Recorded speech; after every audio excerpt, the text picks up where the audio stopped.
2025년 2월 22일 토요일 새벽 기도에 하나님 앞에 드립니다. 오늘 함께 기도할 지구촌의 미전도 종족은 아프리카의 말리에 있는 투아레그 종족입니다. 투아레그 종족의 또 하위 종족인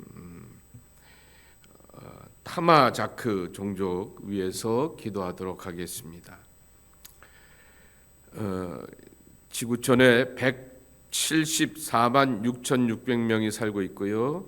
이 말리에 46만 3천 명이 살고 있는 제법 큰 종족입니다. 이슬람을 믿고 기독교인들은 그 가운데서 찾아볼 수가 없게 됩니다. 차마자크 타왈리마트라고 하는 자기들의 고유 언어를 쓰게 되는데 여러분 보통 사막의 유목민 하게 되면 베르베르 말하지 않습니까? 그 부족 가운데 하위 종족이 투아레그 종족입니다. 그리고 그 투아레그 종족 가운데서 또 하위 종족이 타마자크 종족이라고 하는 것입니다. 그래서 독특한 언어 알파벳을 쓰게 되고 사회 조직 가운데 있게 되고 그들이 쓰게 되는 고유의 방언 언어가 있다라고 합니다. 그러며 이제는 정착하여서 살아가게 되는데 그래도 기독교인들이 그들에게 의료 시스템이나 농사를 돕는 것에 도움이 되는 것에 대하여서 환영하고 있기 때문에 선교하는데 그렇게 큰 방해 없이 도전할 수 있게 되는 것을 보게 됩니다. 그 내부 안에는 기독교인들이 없기 때문에 밖으로부터 복음의 결실을 맺어갈 수 있도록 위해서 기도해 주시기 바라고 그들을 위해서 여러 가지로 농사를 돕는 방법과 의료의 방법으로 돕는 방법을 통하여서 점점 이렇게 복음의 결실을 맺어갈 수 있도록 위해서 기도해 주시기 바랍니다. 성경은 신약 성경만 번역이 되어 있고요. 그들의 온라인 성경은 준비가 되어 있고 예수님의 영상이 준비가 되어 있다고 합니다. 오늘 우리에게 주신 하나님의 말씀 누가복음 6장 1절입니다. 11절까지의 말씀 교독하겠습니다. 안식일에 예수께서 밀밭 사이로 지나가실새 제자들이 이삭을 잘라 손으로 비비어 먹으니 어떤 바리새인들이 말하되 어찌하여 안식일에 하지 못할 일을 하느냐. 예수께서 대답하여 이르시되 다윗이 자기 및 자기와 함께한 자들이 시장할 때에 한 일을 읽지 못하였느냐. 그가 하나님의 전에 들어가서 다만 제사장 외에는 먹어서는 안 되는 진설병을 먹고 함께한 자들에게도 주지 아니하였느냐. 또 이르시되 인자는 안식일의 주인이니라 하시더라. 또 다른 안식일에 예수께서 회당에 들어가사 가르치실새 거기 오른손 마른 사람이 있는지라. 서기관과 바리새인들이 예수를 고발할 증거를 찾으려 하여 안식일에 병을 고치시는가 엿보니 예수께서 그들의 생각을 아시고 손 마른 사람에게 이르시되 일어나 한가운데 서라 하시니 그가 일어나 서거늘. 예수께서 그들에게 이르시되 내가 너희에게 묻노니 안식일에 선을 행하는 것과 악을 행하는 것, 생명을 구하는 것과 죽이는 것 어느 것이 옳으냐 하시며 무리를 둘러보시고 그 사람에게 이르시되 내 손을 내밀라 하시니 그가 그리하매 그 손이 회복된지라. 그들은 노기가 가득하여 예수를 어떻게 할까 하고 서로 의논하니라. 여러분들이 기도해 주셔서 한국 방문을 잘 마치고 어젯밤에 이렇게 저렇게 집에 들어오니까 9시 반이 넘었습니다. 그렇게 돌아왔고요. 그리고 잘 자고 이제 아침에 일어나서 새벽 기도를 인도하게 됩니다. 기도해 주신 모든 분들께 감사를 드립니다. 예수님의 사역에 대해서 항상 소위 말하는 태클을 거는 세력들이 있다라고 하는 거죠. 그것은 우리가 이 땅의 삶을 살면서 악을 경험하면서 살 수밖에 없는 세상살이다라고 하는 것으로 이렇게 바꿔 볼 수가 있을 것입니다. 그러니 예수님조차도 만나게 되었던 대적과 악 앞에서 우리는 우리의 삶의 시험과 연단과 어려움에 대하여 낭망하거나 좌절할 이유가 없다라고 하는 것입니다. 근데 오늘 이 예수님의 사역에 대하여서 마땅치 않게 여기게 되었던 무리들이 예수님의 안식일의 문제를 가지고서 서기관들과 바리새인들이 지적을 하고 있는 것을 보게 됩니다. 먼저 1절서부터 5절까지의 말씀에 보게 되면은 예수님의 제자들이 배가 너무나 고프고 출출하여서 이삭을 훑어서 손으로 비벼 먹었다라고 하는 것입니다. 구약의 계명에 의하게 되면은 우리식으로 표현하게 되면 소위 말하는 까마귀밥이라고 하는 것처럼 나그네를 위하여서 이삭을 완전하게 줍지 않는 것처럼 나그네가 다른 집의 밀밭의 곡식을 지나가다가 너무나 배고프 출출하여서 이렇게 손으로 훑어서 먹는 것은 용납이 되게 되는 것입니다. 이방인과 나그네와 고아를 배려하라고 하는 성서의 정신에 따라서 그렇게 하는 것은 문제가 없습니다. 근데 문제가 되는 것은 1절 말씀에도 나와 있는 것처럼 안식일에 행하여졌기 때문에 이것이 문제라고 하는 것이죠. 안식일에 하지 못할 일 39개 조항, 안식일을 지켜 그날을 거룩하게 하라, 그날을 복되게 하라 라고 하는 것이 십계명에 감겨지게 되었던 안식일의 계명이라고 한다면 구체적으로 안식일에 하지 말아야 될 것을 이렇게 지적하고 적어놓게 되었던 39가지의 조항들이 있게 되는 것입니다. 그것은 이 납비들에 의하여서 그리고 또한 서기관들의 가르침과 훈령을 공식적으로 알타카라고 하는 이름을 부르게 되는데요. 그 이름에 따라서 39개 조항이 있게 되는 것입니다. 근데 그 안에 보게 되면은 안식일에 이 식사를 하는 것 그리고 농사를 짓는 것 그것에 대하여서 규정이 되어 있게 되는 것이죠. 그랬을 때 예수님께서는 다윗의 예를 들고 있습니다. 사무엘상 21장 말씀에 보게 되면은 다윗이 사울왕을 피하여서 놉까지 내려가게 되었습니다. 내려가게 되었더니 놉에 아히멜렉이라고 하는 제사장이 있게 되는데 그 제사장의 집에 머물러게 되었을 때 제사장을 위하여서 강단에 진설해 놓게 되었던 12개의 진설병이 있지 않습니까?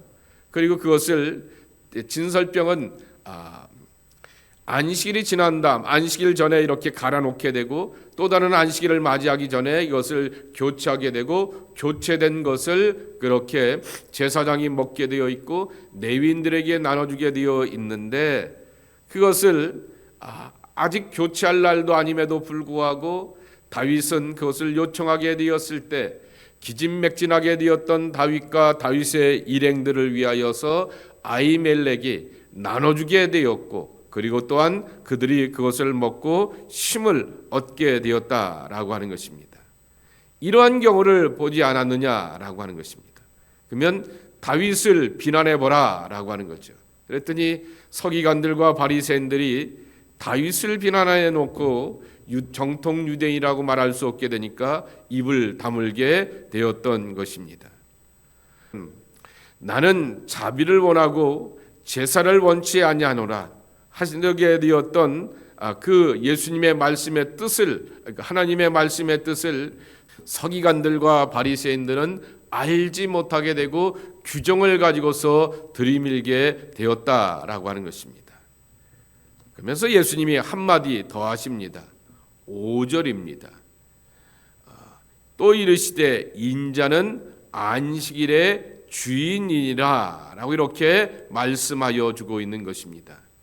니들이 마치 안식일의 주인인 양 안식일에는 39가지의 이런 규정을 따라서 이거 하지 말고 이거 하지 말고 이거 하지 말고 이거 하지 말고 이거 하지 말고 쭉 지적하면서 누군가를 향하여서 당신 왜 이거 했어요? 라고 하면서 비난하고 지적하게 되는데 마치 너희들이 안식일의 주인인 양 행세하게 되는데 웃기지 말라라고 하는 것입니다. 내가 안식일의 주인이다라고 말씀하여 주시면서 안식일에 쉼을 얻고 안식일에 배고픔을 채워가고 안식일에 위로를 받고 안식일에 하나님을 경험하며 하나님 품 안에서 평강과 사나워 나가는 것이 하나님의 사람들의 모습이 된다라고 하는 것입니다. 그래서 안식일이 사람을 위하여 있다라고 하는 말, 이걸 이렇게 요새는 악용하더라고요. 우리가 하나님의 사람들이니까 그렇게 우리가 뭐 안식일에 피곤하고 고단하고 뭔 일이 있게 되면은 마음 불편하면은 알아서 쉬고 교회 뭐 그냥 출석은 안 해도 되죠라고 이렇게 말하게 되는데 그거는 아니라고 하는 것이죠. 안식일의 주인 되시는 예수님께서 기뻐하시는 모습으로 내가 쉼을 얻고 평강을 얻으면서 살아갈 줄 알아야 한다라고 하는 것입니다. 이것을 또 안식일의 주인이다라고 하는 말을 신학적으로 이렇게 표현하면은 예수님이 안식일의 입법자가 된다라고 하는 것입니다. 삼위일체 되신 하나님께서 천지 만물을 창조하신 다음에 마지막 날에 가서 쉬시게 되었고 안식으로 초대하게 되었던 것입니다. 하나님의 영광을 위하여서 안식일을 준비해 주셨습니다. 그리고 또한 하나님의 백성들이 선민으로 성별되기 위하여서 안식일에 초대하여 주셨습니다. 출애굽의 해방과 구원을 경험하게 되듯이 삶의 구원과 인도하심으로 나가는 하나님의 백성들을 축복하면서 이 안식일에 초대하여 주셨다라고 하는 것입니다. 근데 문제는 배고프면 그게 눈에 들어옵니까? 배가 고파서 눈이 돌아가는데 감사가 돌아오게 되고 찬송이 돌아오게 되고 거룩이 돌아오겠습니까? 그러지 못하는 것 아니냐라고 하는 것이죠. 그 모든 것들을 채워가면서 바로 하나님 앞에서 온전함으로 서 있어야 한다라고 하는 것입니다. 자, 그런 맥락 가운데서 안식일에 손을 고치게 되었던 또 하나의 이야기입니다. 6절서부터 11절에 나오게 되었던 안식일에 손 마른 자의 고치심 이야기입니다. 여러분 성경책을 혹시 펼쳐놓은 분이 계시다고 하면은 이 이야기는 마태복음 12장과 마가복음 3장에도 똑같이 기록되어져 있습니다. 이것을 평행 본문이라고 말하게 됩니다. 그런데 이 평행 본문 가운데서 하나의 차이가 하나 있습니다. 그게 뭐냐라고 하게 되면 6절 말씀에 보게 되면은 거기서 오른손 마른 사람이 있는지라 그랬습니다. 손 마른 사람이라고 마태와 마가에는 소개하고 있는데 누가복음은 오른손이라고 표현하고 있습니다. 누가가 전직이 뭐라고요? 의사입니다. 의사이기 때문에 구체적으로 그 환자의 형편과 처지를 알게 됩니다. 그리고 또 하나, 왜 굳이 오른손인 것을 강조할까라고 하는 것입니다. 저는 왼손잡이이지만은 밥 먹고 글씨 쓰는 것은 오른손으로 하게 됩니다. 어린 시절에 부모님으로부터 특별히 어머니로부터 혼이 나면서 밥 먹고 글씨 쓰는 것은 오른손으로 해야 돼라고 하는 것을 배우게 되었습니다. 다시 표현하게 되면 그것은 오른손잡이의 문화가 세상의 문화이기 때문에 그렇게 훈련을 시키게 되었던 것이죠. 그런데 지금부터 2000년 전에 이 오른손을 쓰게 되는 것이 그 시대의 문화였을 것은 더 짐작을 해 보게 되는 것이죠. 그러니 오른손이 비틀어져서 말라서 쓰지 못하게 된다라고 하는 얘기는 삶을 살아갈 때 아무것도 할 수 없는 그러한 처지와 형편이라고 하는 것입니다. 누가가 의사의 관점으로 그것을 보게 되면서 그에게 자비가 필요하고 국률이 필요하고 고침이 필요한 것은 바로 이 오른손이 마비되어서 밥도 먹지 못하게 되고 아무것도 할 수 없게 되는 그 오른손으로 움직여가는 삶의 활동을 다 할 수 없게 되는 그의 처지를 안타깝게 여기면서 이렇게 그 사실을 기록하게 되었다라고 하는 것입니다. 그러니 두 가지로 생각해 볼 수가 있을 것입니다. 오늘이 안식일이니까 내일 주일날이 되어서 그때 고침받게 되면은 낫겠다라고 하는 그 마음을 갖는다라고 하게 되면은 당장 절박하고 절절하게 되었던 이 당사자의 마음을 외면하게 되는 것이라고 하는 것입니다. 또 한 가지는 이 오른손이 이렇게 쓰지 못하게 되었는데 안식일이 내일이니까 내일 와서 고침받자라고 말하게 되면은 오늘 그렇게 그가 해야 될 삶의 일들을 여전히 하지 못하게 되면서 살아가게 되는 삶의 불행은 계속해서 이어져 간다라고 하는 말씀인 것입니다. 여기에서 필요한 것이 즉각성 아니겠습니까? 즉시 아니겠습니까?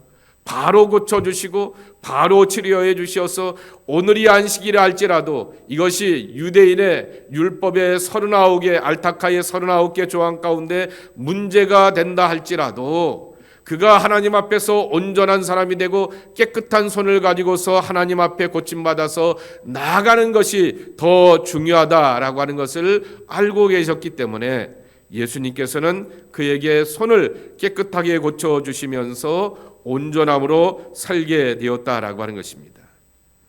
몸이 온전치 못하게 되면 삶이 온전치 못하게 되고 생각과 사회생활이 온전치 못하게 되는 것이 우리들의 모습이라고 하는 것입니다. 아파 보셨던 분들은 다 경험해 보게 되는 것이죠. 그렇기 때문에 규정을 가지고서 39개의 규정 가운데서 내일 고쳐주시면 되지 않겠습니까? 다음에라고 말하게 되는데 예수님께서는 질병과 고통과 눈물의 사람에 대하여서 오늘 지금 여기서 구원받는 하나님의 사람이 되게 하여 주셔서 안식일의 문제가 아니라 안식일에도 여전히 활동하시고 안식일에도 여전히 구원하시고 안식일에도 여전히 우리를 온전히 회복시켜 주시는 하나님의 사랑이 지금 여기 있다라고 하는 것을 분명하게 들려주시게 되었던 그러한 삶의 모습을 보여주시게 되는 것입니다. 9절에 보면 예수님께서 이런 말씀을 하십니다. 안식일에 선을 행하는 것과 악을 행하는 것, 생명을 구하는 것과 죽이는 것 어느 것이 옳으냐라고 묻게 됩니다. 이것 바로 크리스찬들이 해야 될 참 모습이라고 하는 것이죠. 우리의 안식일에 하나님의 구원과 은혜를 만나고 경험하는 생명의 역사가 우리 안에 계속해서 경험되어야 하겠습니다. 이 복과 은혜로 우리의 안식일이 축복된 안식일이 되고 고침을 받고 위로가 있고 회복이 있는 하나님의 평강으로 초대받는 여러분 모두가 되기를 간절히 축복합니다. 내일 예배가 그러한 마음으로 기대하며 예배할 수 있는 귀한 날이 되시기를 주님의 이름으로 간절히 축원합니다. 자비로우신 아버지 하나님 감사합니다. 오늘도 저희들을 부르시고 깨우셔서 하나님과 함께 시작하며 한날의 삶을 살게 해주셔니 감사합니다. 당신의 날에 우리의 삶이 고침받는 날이 되고 위로받는 날이 되고 회복의 날로 살길 원합니다. 매일매일이 일하는 날이요 매일매일이 은혜 받는 날이요 매일매일이 하나님 품 안에서 쉬는 날이 되기를 소망합니다. 안식일에 거룩은 있는데 위로와 소망과 고침이 없다고 하면은 아버지의 진정한 안식의 가치를 잃어버리게 되는 그 이야기를 오늘의 말씀 속에서 깨닫고 배우게 됩니다. 어떤 이는 안식일에 배고파하게 되고 어떤 이는 안식일에 손이 비틀어져서 삶을 정상적으로 살아갈 수 없게 되는데 그것에 대하여서 규정만 들이대게 되었던 신앙이 우리의 신앙이 아닌지 돌아보게 됩니다. 온전하게 철저하게 바르게 거룩하게 하나님이 기뻐하시는 모습으로 나갈 수 있는 하나님의 사람들이 저희들 모두가 될 수 있도록 함께하여 주시옵소서. 오늘도 주님을 붙들고 의지하며 주님의 영광과 거룩으로 살기 원합니다. 내일 우리 교회에 드려지는 모든 예배가 하나님의 구원의 안식의 날이 되게 도와주시옵시고 생명과 힘을 주 안에서 만나고 경험할 수 있는 복된 날로 축복하여 주옵소서. 예수님의 이름으로 기도하옵나이다. 아멘.